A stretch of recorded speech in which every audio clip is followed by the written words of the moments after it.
Hi friends, आज हम पर्यावरण के previous year question paper solve करेंगे। और आप किसी भी एग्जाम की तैयारी करने से पहले प्रीवियस ईयर क्वेश्चन पेपर जरूर एनालिसिस करें। इससे विगत वर्षों में आया हुआ क्वेश्चन से आगे की तैयारी करने में आसानी हो जाती है कि कहाँ से क्वेश्चन पूछा गया है और किस टाइप के क्वेश्चन पूछा गया है।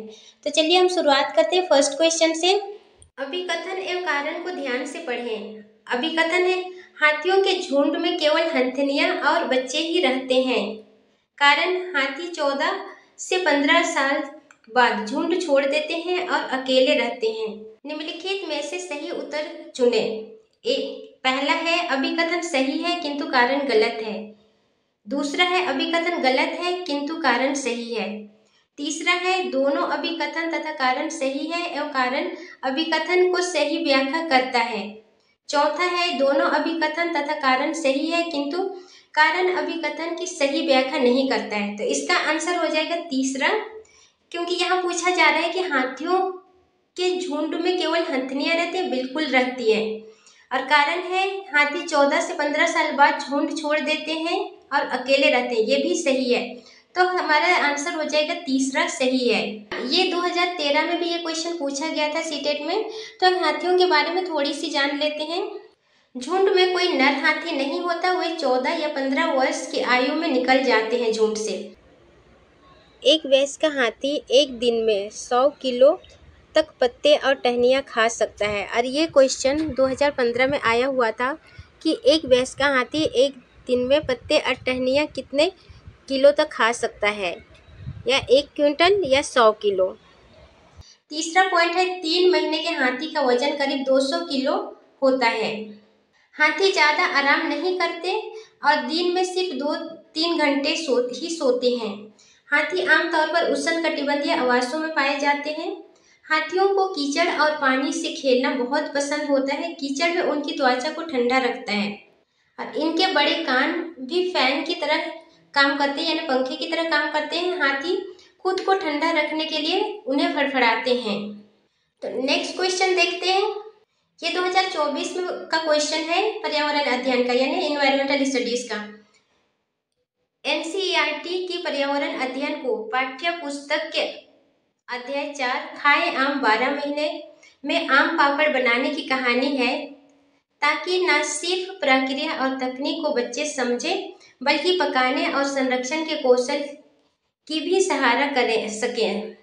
राष्ट्रीय पठाचार्य की रूपरेखा 2005 के अनुसार इस पाठ के माध्यम से ईवीएस पढ़ाने का कौन सा सामान्य उद्देश्य प्राप्त किया जा रहा है। तो इसका आंसर देखते हैं।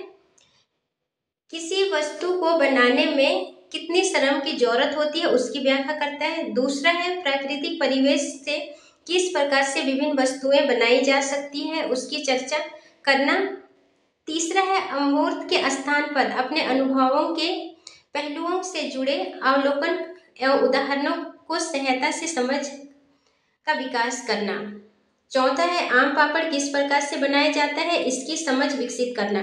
तो इसका सही आंसर हो जाएगा तीसरा, अमूर्त के स्थान पर अपने अनुभवों के पहलुओं से जुड़े अवलोकन एवं उदाहरणों को सहायता से समझ का विकास करना। इसका व्याख्या थोड़ी सी देखते हैं। एनसीईआरटी की पर्यावरण अध्ययन की पाठ्य पुस्तक के अध्याय 4 खाए आम 12 महीने के माध्यम से बच्चों को आम पापड़ बनाने की प्रक्रिया और तकनीक को समझने के साथ साथ पकाने और संरक्षण के कौशल को भी सिखाया जाता है। तो नेक्स्ट क्वेश्चन देखते हैं। मोहन कक्षा 5 का एक पर्यावरण अध्ययन का शिक्षक है।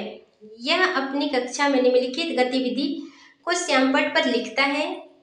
अपने माता पिता और दादा दादी के समय पानी की उपलब्धता के बारे में पता करें और उसकी वर्तमान स्थिति से तुलना करें। उपरोक्त गतिविधि के लिए निम्नलिखित में से कौन सी सबसे उपयुक्त रणनीति होगी।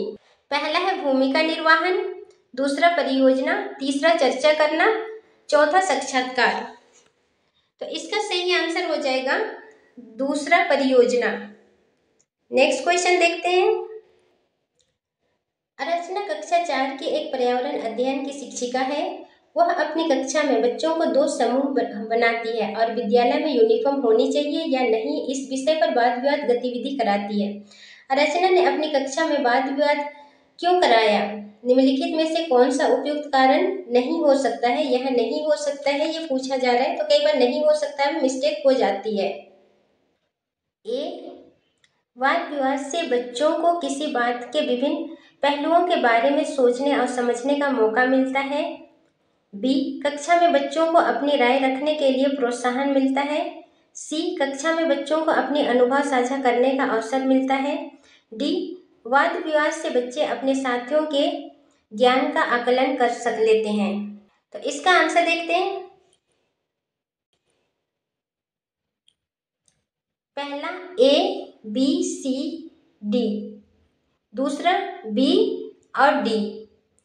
तीसरा है बी, सी और डी। चौथा ए, बी, सी।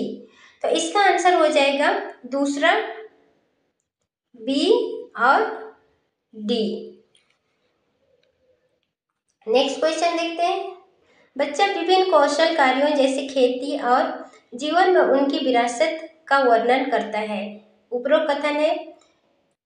पहला है सीखने के सूचक, दूसरा है सीखने के उद्देश्य, तीसरा है दक्षता कथन, सीखने के प्रतिफल। तो इसका सही आंसर हो जाएगा दूसरा सीखने के उद्देश्य। नेक्स्ट क्वेश्चन देखते हैं। बंगाल की खाड़ी पर समुद्र तट वाला राज्य या केंद्र शासित प्रदेश निम्नलिखित में से कौन सा है? पहला है कर्नाटक, दूसरा है केरल, तीसरा है तेलंगाना और चौथा है आंध्र प्रदेश। तो कर्नाटक तो होगा नहीं, केरल भी होगा नहीं, तेलंगाना भी होगा नहीं, तो इसका आंसर हो जाएगा चौथा आंध्र प्रदेश। नेक्स्ट क्वेश्चन है। एनसीईआरटी के पर्यावरण अध्ययन की 5वीं कक्षा के पाठ्य पुस्तक में पाठ 13 गौरव जाने के अद्भुत यात्रा का वर्णन करती है। यह पाठ निम्नलिखित में से कौन से थीम का हिस्सा है? पहला है आपसी संबंध, दूसरा है काम और खेल, तीसरा है परिवार और मित्र, चौथा है आवास। तो इसका सही आंसर हो जाएगा चौथा आवास। नेक्स्ट क्वेश्चन है। पर्यावरण अध्ययन की एक रचनावादी कक्षा में निम्नलिखित में से कौन सी क्रिया नहीं होती हुई दिखाई देती है? पहला, बच्चे सिर्फ जाने पहचाने सवाल हल कर रहे हैं। दूसरा, बच्चे अवधारणाओं की बीच की नई नई कड़ियों को जोड़ने में अपना अनुभव उपयोग कर रहे हैं। तीसरा, बच्चे ठोस वस्तुओं पर क्रिया करके सीख रहे हैं। चौथा, बच्चों के अनुभव को सम्मान दिया जा रहा है। तो नहीं होती हुई दिखाई दे रहा है, तो इसका हो जाएगा पहला आंसर हो जाएगा बच्चे सिर्फ जाने पहचाने सवालों का हल कर रहे हैं। तो कई बच्चे जाने पहचाने सवालों का सिर्फ हल नहीं करेंगे, वो कई अवधारणाओं और नई चीज़ों को भी जोड़ के सीखने का अनुभव लेंगे। आज का लास्ट क्वेश्चन है। निम्नलिखित कथनों को पढ़िए एवं सही विकल्प चुनिए। अभी कथन है, जैव मात्रा एवं जीवाश्म ईंधन दोनों ऊर्जा के परंपरागत स्रोत हैं। कारण है, परंपरागत स्रोत वे हैं जिनका स्वभाव नवीकरणीय होता है। पहला है ए सही है और आर गलत है। दूसरा, ए गलत है और आर सही है। तीसरा, दोनों ए और आर सही है। चौथा, दोनों ए और आर गलत हैं। तो इसका सही आंसर हो जाएगा पहला, ए सही है पर आर गलत है। फ्रेंड्स, अगर वीडियो अच्छी लगी तो चैनल को सब्सक्राइब कर लेना ताकि डेली अपडेट मिलता रहे।